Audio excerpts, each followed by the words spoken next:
Es el momento de aprender a encuadrar. Estamos de nuevo ante otra etapa clave para conseguir una buena fotografía: el encuadre. Sea cual sea el tema en nuestras fotos, siempre se va a producir una línea del horizonte. Instintivamente la mayoría de la gente tiende a hacer la derecha, y eso es bueno.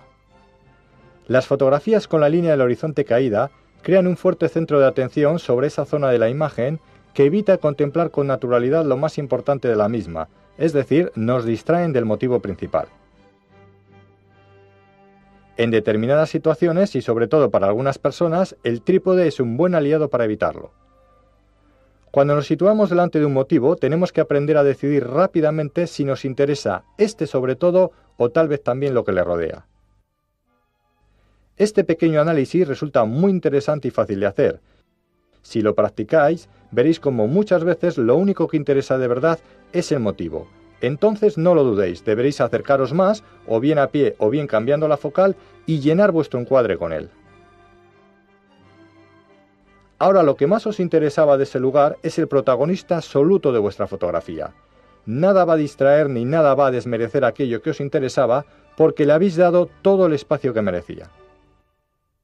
En cambio, si no lo hacéis así, eso que era tan interesante tiene que compartir espacio con otras cosas de mucho menor interés.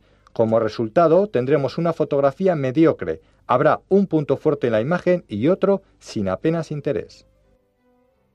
Hay ocasiones en las que el motivo y lo que tiene cercano es interesante o va muy bien con el motivo principal. Entonces, sin dudarlo, abriremos el encuadre y dejaremos que ambos elementos se repartan el protagonismo de la imagen. Una cosa es llenar encuadre y otra cosa muy diferente, atosigar. Para evitar esto tenemos que aprender a dejar un margen proporcional entre los objetos y los marcos de nuestra fotografía, es decir, tenemos que dejar que los objetos respiren. Al haber acercado demasiado el motivo al borde, la imagen incomoda porque no hay armonía entre el objeto y el marco, que es el elemento con el que le aislamos del resto de la escena. El objeto, antes de toparse con este, debe tener un espacio libre que tiene que ser lo más proporcional posible por todos sus lados. Cuando fotografiamos a personas o figuras, esto es aún de mayor importancia. Un retrato con demasiado aire por encima de sus cabezas dará una imagen lánguida. El impacto visual del retrato no tendrá fuerza, la imagen parece caída dentro del marco. Si por el contrario cerramos mucho este sobre el sujeto, la imagen aparece comprimida, parece estar encajonada. En cambio, un ajuste proporcional del marco de nuestra foto produce una imagen muy armónica donde cada cosa está en su sitio y cada elemento cumple a la perfección su función. A la hora de realizar una fotografía tenemos tres tipos diferentes de encuadre: el encuadre horizontal, el encuadre vertical y el encuadre inclinado. Lo normal es que apliquemos un encuadre horizontal o vertical a la escena que tengamos para captar más o menos cantidad de la misma. Sin embargo, tenéis que saber que cada uno de ellos transmite un estado psicológico distinto que, si se sabe utilizar bien, puede servir para dar un doble lenguaje a nuestras fotografías. El encuadre horizontal transmite quietud y relajo. El encuadre vertical, fuerza y firmeza. Y el inclinado, sensación de dinamismo.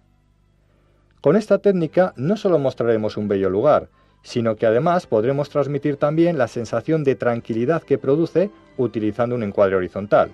Por el contrario, si deseamos transmitir mayor vigor y firmeza, utilizaremos para este paisaje urbano un encuadre vertical. Partiendo que tenemos una cámara de fotos en la mano y no una de cine o de vídeo, haremos la mayoría de nuestros retratos en vertical, por una sencilla razón: la mayoría de las personas son más altas que anchas, y si queréis un encuadre con fuerza y proporcionalidad, no os quedará más remedio.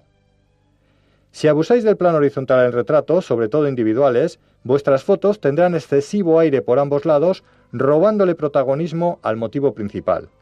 En retrato es más adecuado guardar el encuadre horizontal para casos muy concretos y para fotografía de grupo. El encuadre inclinado, aunque es el que menos se usa, sin embargo es quizás el que con más fuerza transmite ese doble lenguaje del que hablábamos. En fotografía de conciertos de grupos musicales, reportajes de moda, publicidad y todo aquello en lo que decidamos transmitir más dinamismo a nuestras imágenes, utilizaremos este tipo de encuadre. Para hacerlo deberemos colocar la cámara en forma de rombo sobre el motivo principal. Observa estas dos fotografías. Una tiene encuadre vertical y la otra inclinado. Ambas reproducen el mismo motivo, pero la sensación que transmiten es muy diferente. De todas formas, uno es muy libre de experimentar en sus fotografías y estas normas no tienen por qué tener carácter inamovible. A veces puedes decidir inclinar la línea del horizonte hacia un lado o atosigar a una persona en un retrato, pero no debes olvidar que si quieres encuadres bien realizados con fuerza y muy estéticos, deberás aplicar en la mayoría de las ocasiones cada uno de los consejos que te hemos dado aquí.